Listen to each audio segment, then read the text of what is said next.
Hi everyone, good morning. So for today I just wanted to share some reflection on the gospel and also on how we can take this mission of ours, this vision of ours into our lives. So today we're focusing on the baptism of Jesus and Jesus's beginning his ministry work of going out and doing his ministry in the world. And you see this close relationship between St. John the Baptist and Jesus.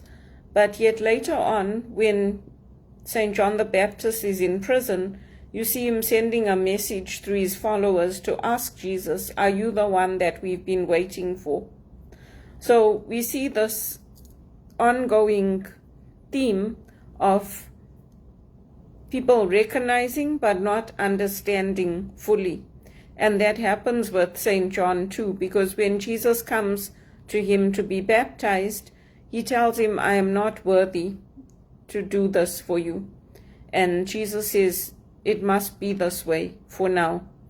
And then when we move forward in the gospel, or the different gospels, you see that message coming up when St. John the Baptist is in prison, asking his followers to ask him, is he the one?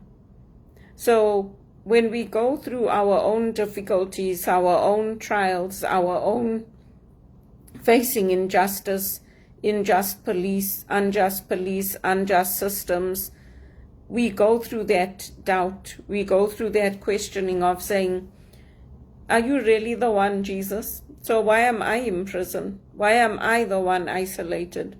Why am I the one being pushed into poverty? And why is it my community? Why are we suffering when you're supposed to come to bring this good news to us? So what is it? And Jesus sends back the message to say, tell him that the blind see, the deaf hear. Tell him what the actions are that I'm taking and what the effects of those actions are. And so it's the same thing with us. We know Jesus, we understand, but we don't understand fully. And even in the Gospels, I took a course called Jesus and Miracle, and that wasn't done through a Catholic college. It was done through Toronto School of Theology when I was training many years ago to become a spiritual director. And if you look at the Gospels, in those Gospels, you see the people who are sick, the people who are possessed, the people who are isolated. They're asking Jesus, well, what do you want with me? You Holy Son of God, what do you want with me? Like, go away from here. And you see that theme recurring in the Gospels when Jesus is on his missionary work, on his travels.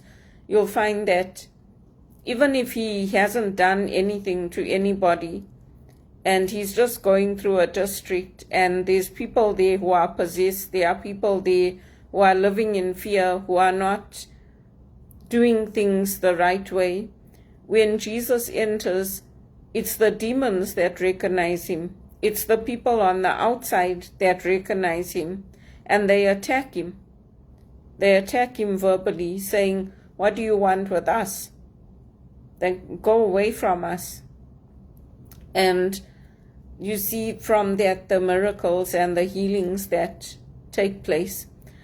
And so Jesus is always inviting us to come back to him and to know that he loves us and to know that we are his. And in the journey, that baptism strengthens Jesus. Who knows if everybody heard that voice saying, this is my son, the beloved, listen to him. Maybe they all did. Or maybe that message was passed on through Jesus. The heavens opened and that voice came. Sometimes you do hear things, even you hear animals and it sounds like they're talking. So the Bible stories are not that far-fetched. They're not that far removed from reality that it's something like up in the sky that you can't believe. And when we look at Jesus's mission, his vision, there is that first Jesus is served and then he serves. And that's with us too. First we are served and then we are served. We are the ones who serve. We go out and we help others. And so I thought it was a beautiful way to reflect on Jesus and to reflect on his ministry and how he ultimately gets that victory for us. Because when we have the vision, just like with St. John the Baptist, it stops us. It stops us and we say, no, this is not for me. I can't do this. We don't say, yeah, of course, I want to do this. I want to become the person that serves. I want to become the person that takes this on. Normally, we'll say, no, this is not for me. It's too big for me. I'm not going to do this. And that's good because it also provides us with some boundaries and a little bit of recognition that we have shortcomings and we have limitations. And it allows us to see ourselves. And the vision allows us to see others because we feel compelled to act. If we see others suffering, if we are going through our own suffering, we still help because it compels us. It's a vision that draws us, that vision that Jesus offers us. And it strengthened him because despite the struggles and the lack of resources, the vision strengthened Jesus and the knowledge that he is the Son of God. He is God's chosen. He is God's beloved. That strengthened him for the journey ahead. And that's the same love that strengthens us in our journey. If we don't hold on to that faith and that love, and we've got people coming against us and circumstances coming against us, then what do we hold on to? Some people turn to food, or some people turn to other things. But for us as Christians, we hold on to that vision. We hold on to the Lord. And it stretched him. We find that Jesus, he had conviction to stand. He had confidence to speak. He had compassion for others. And that's when we see Jesus being stretched because he didn't have to do it. He didn't have to accept taking on the healing, taking on the teaching, taking on being there for others. He accepted that, and through that he was strengthened. And then the final phase, we see that it satisfies him, because when he goes to the Garden of Gethsemane, he tells the Lord that he hasn't lost any of his followers except the one destined to be lost. And that motivates Jesus to act. The same way it motivates us to act and it fulfills us. That vision ultimately brings the victory because Jesus takes it into prayer and Jesus takes it into his heart and then he acts upon it. He accepts that voice that is calling him. The same way all of us accept our calling when we choose to be baptized, when we choose to ask God for the forgiveness of our sins and to cleanse us. That's the same way that we do it. And if we're not taking a step back and saying, this really can't be what you want me to do, if that vision is not bigger than ourselves, then it might not be right, because we always, in our Christian tradition, we always pull back a little bit and we say, this is not something, if those doubts are not there, then it means that we think too highly of ourselves, because most of us know that we have weaknesses, we have limitations, and so we proceed very carefully in choosing our vocations. And there's a long discernment process. For me, it was not something that I took on lightly. And even when I was studying, I was working and studying. So I was holding 3 jobs and working and studying, coming home, doing my papers in the evening, and yet I didn't feel like it was a burden. I felt energized by it. I felt like this is good, this is my passion. I didn't feel like, oh yeah, I'm going to get somebody else to write my papers, or if we didn't have ChatGPT then, but like if we had it, I'm just going to put this into a system and let whatever comes out on the other side, hand it in. Because that was my calling on my life, and it's my calling on my life now. So I take the time to read, to take time for reflection, to look at prayer, to look at scripture. And I support the things that America is doing, because there's so much corruption in the governments, in the systems that are being set up, and compassion is being used in the wrong way. Compassion is being used to euthanize people instead of support life-giving systems. It's being used to get organ donations because they want to harvest the organs and make money from that. And this is in Canada.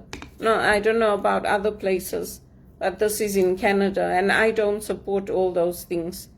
And yes, I know there are people, even in my own circle, there are people who have benefited from organ donations, and that's fine. But I don't support what's being done now. And the corruption in countries, the price that some of our priests pay from India to South America, even in Canada, it's a very high price. And even for me as a layperson, because when you tell the police, they don't believe you, or they tell you, don't report this crime because there's no evidence. So what they're measuring, it actually lands up being less than what the crime actually is. Because they're telling you, don't report the break-ins, don't report this, don't report that. And it's the same thing in the workplace. They turn around and say, well, you said it. Well, obviously I said it because I'm reporting it. Oh, tell someone else to report it. And if you think that person's going to tell the truth about my life and what is affecting me, is that realistic? It's not. That's like telling this community I live in here, okay, my place gets broken into. They'll tell me, you don't report it, tell your neighbors to report it. Does it make sense? It doesn't to me, but to them it does. So I support what America is doing, because what's happening in this country is what's driving this country into poverty. And I support what their senators are doing by calling out the wage differentials between the CEOs of the company and those of us doing the work, like for Amazon. And we're not getting any wage increases, we're not getting any benefits. We're just there like workhorses to do the job. I support what their senators are doing. It's good, because here they don't stand up for us like that. They send you newsletters, like my MP sends me a newsletter about what's happening in my area. That's nice. But my former MP, she used to send me newsletters telling me what actions she was taking in the House of Commons, what she was doing for our community, what she was doing for the Catholic community, what she was doing to stand up to improve the laws in our area. So there's a big difference between that and telling me what's happening in the area. No, I just say thank you. If that's what's important to you and you want me to know what's happening in the area, that's nice. But there's a big difference between here and America, because they're standing up to it. And they've always been that way. It was the US bishops that brought in Vatican II. The other bishops didn't want it. They were too reactionary. They didn't want it. Why would they want the power differentials to change in the church? Why would they want women to make their own decisions about their bodies? Why would they want women to be in positions of authority in the church? They don't want it, because it suits them. It's in their interest to keep it that way. It was America that did it. It was America that brought about the changes and the civil rights movement. And yeah, England ended the slave trade, but they were also the ones that started it.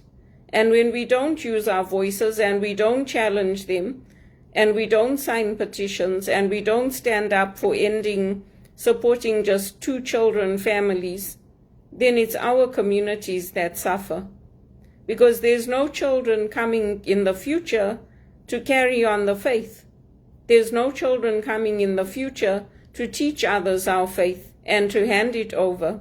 And when people like me want to get jobs in the church, want to get jobs in teaching in Catholic institutions, we get told that, oh, you don't have a job in the church, so you can't study further, and you can't teach in a Catholic university.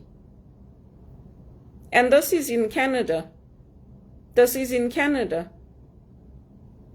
So that's what happens. And I also wanted to share this book because people think that when I'm telling you that working overnight and sleep disruption and not having proper sleep affects you getting hypertension and affects your changes in your sleep and your circadian system, people don't believe me.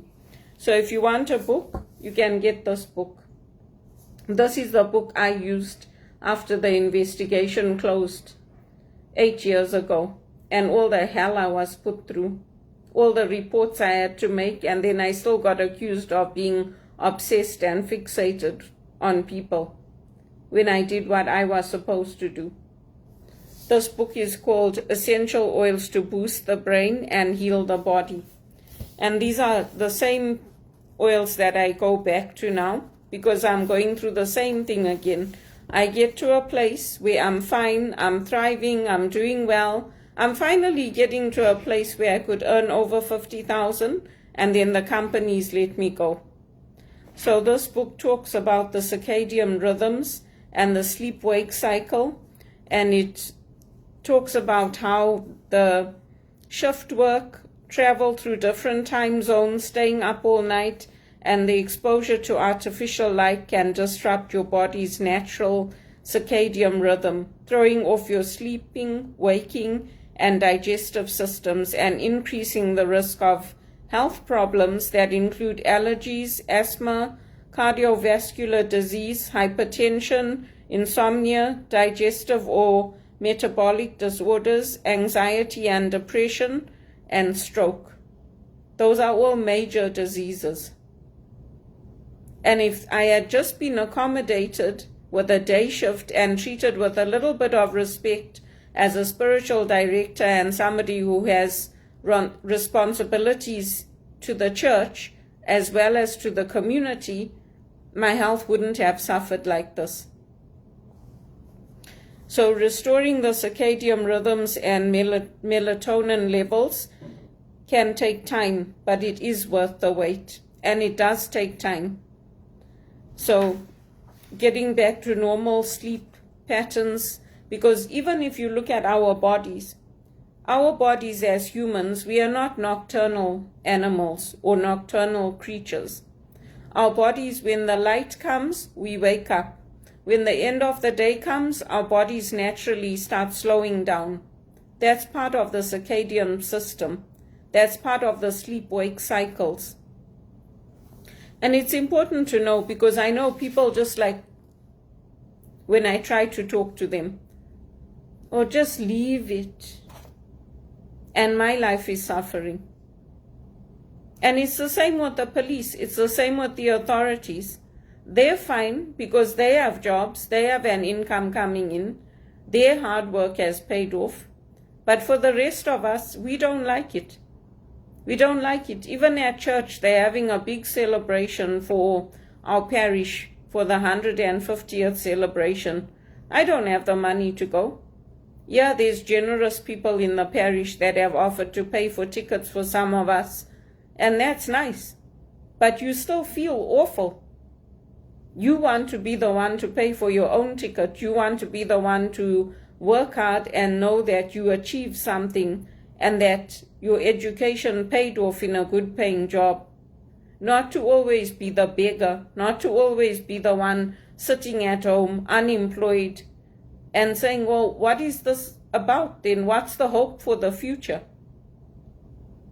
That's why I'm supporting the Americans, because they have always, and they will always, look after their own people first, and their own country, and their own family. They will always do that. They won't send billions to Africa and other places when here the healthcare system is failing, and the jobs are failing, and people can't afford homes, and people can't afford the basics.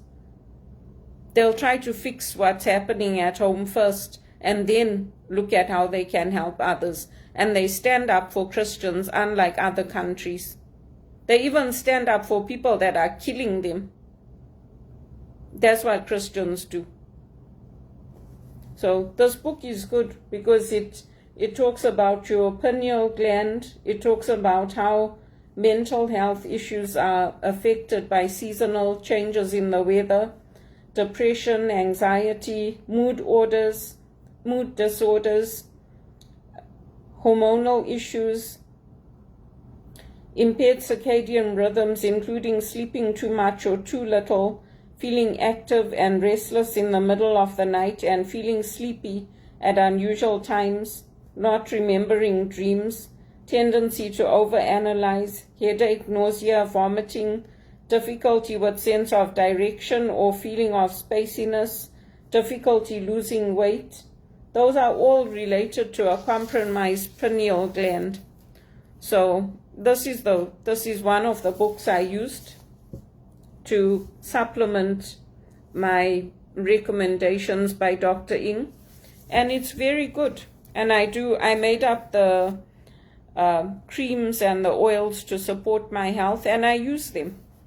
There's one in here to support liver and gallbladder overload, and it suggests using oils like balsam of Peru, German chamomile, lavender, peppermint, and lang lang to support your liver. Combine equal parts of these oils with a drop of caraway oil, dilute with castor oil, and then apply directly over the liver, right side of the body under the breast. Apply before meals and prior to bedtime to help prevent nighttime waking or immediately after waking up during the night. So I use that. I used to use the castor oil, but castor oil can be it's very oily, so it soils your clothes. So instead I use it with an unscented cream. And I use all of these, and they do help me. So if you think I'm just, delusional and making things up and I have no medical knowledge, I suggest getting this book. I have other books that I got when I trained to use my skills for aromatherapy, mixing, and massage, but this is one of the ones I use for brain health. And all the essential oils are also mentioned in the Bible, and they're used in building of the temples, building of our churches. We use frankincense in the incense in the church. Different woods are used in building our churches and our temples. And so what I'm saying is the truth. And it's coming through people who have more knowledge than me. So that's how I choose to learn, and that's how I choose to help myself. And I hope it helps others, because ultimately, even in our jobs and even in what we're doing, we're looking to help others and not to hurt ourselves. And believe you me, this ongoing unemployment, sitting at home, not getting work, Canada performing the worst out of all the G7 countries, it hurts our psyche, it hurts our spirits, and it has hurt me. Because I didn't come here to come into a place where the meat is tasteless, no matter how much spices you put in it. The foods are packed with fats and sugars, and no matter how little you eat, you're going to land up putting on weight. Especially if you're somebody like me that's fit and active and that has so much to offer to our communities and our societies, it's very sad to land up a beggar. That's what I say. And it's good that the American senators are calling out the injustice of how workers are being treated, because we're losing our health because of it. I support them, and I support President Trump, and I pray for his safety. And if others don't like it, that's fine. You know what? Oscar Romero didn't have to be shot on the altar, and our priest, Father Swami, he didn't have to be taken and put in prison, and I didn't have to be summoned to the police station. And that's how we live our faith.